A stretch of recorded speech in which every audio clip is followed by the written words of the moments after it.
вашему совету,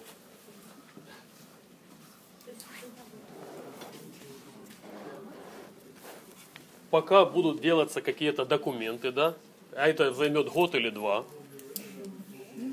на этом месте, либо возле этого места недалеко, залить небольшой каток. Залить небольшой каток и брать тройную цену и сказать, двойную, сказать властям, сказать спонсорам: ребята, смотрите, люди ездят по тройной цене, не имея помещения, а в помещении что они будут платить?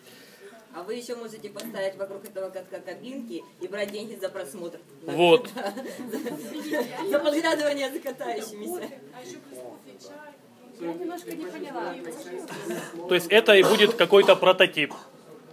Ну да. Не вопрос, это пример.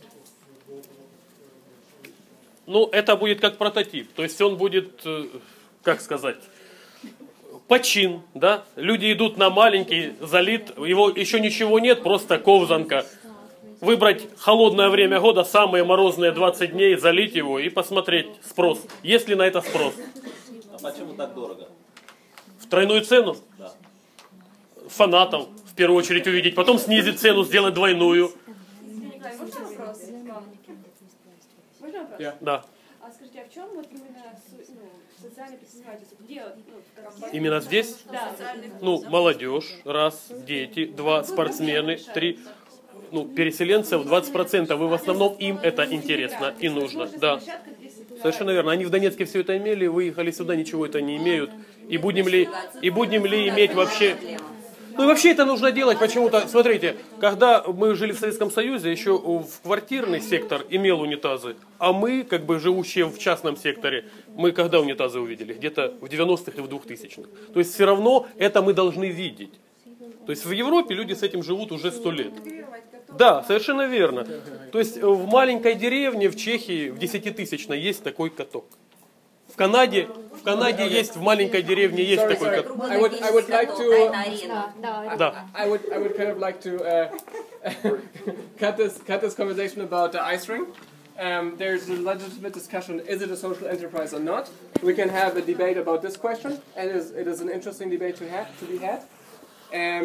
But maybe we focus on the prototyping focus now. And from what I understood through the translations and the running through the room, I think you grasp the essence of the prototyping idea. So that's great. And maybe if you do the small prototype and it doesn't work, maybe you can try to stop the process of building the big one if the small one doesn't fill up. Yeah? So that is one very tricky thing about prototyping. You are essentially trying to prove that your own idea, the way you thought about it, is not going to work. Okay? When you're prototyping, you're trying to show that your own idea is not going to work. It's very counterintuitive. But most people, when they try to prototype, they are actually not prototyping, but they are selling. They are trying to sell it to their friends. Please buy it. I'm so nice. Buy it. Okay? Or they are trying to give the product away over the website. 50 shoes. Take them for free, because it makes them feel good, because it sustains their dream, and we are scared to see this idea maybe being shattered.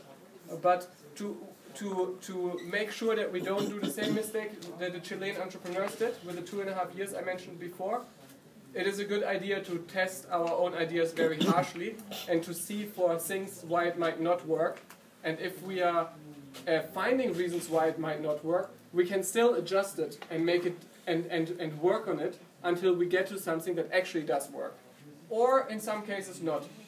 Maybe the core assumptions were wrong and this thing has no future.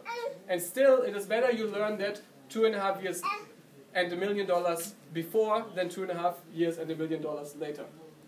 Or even 10 without money, just the time alone is very valuable.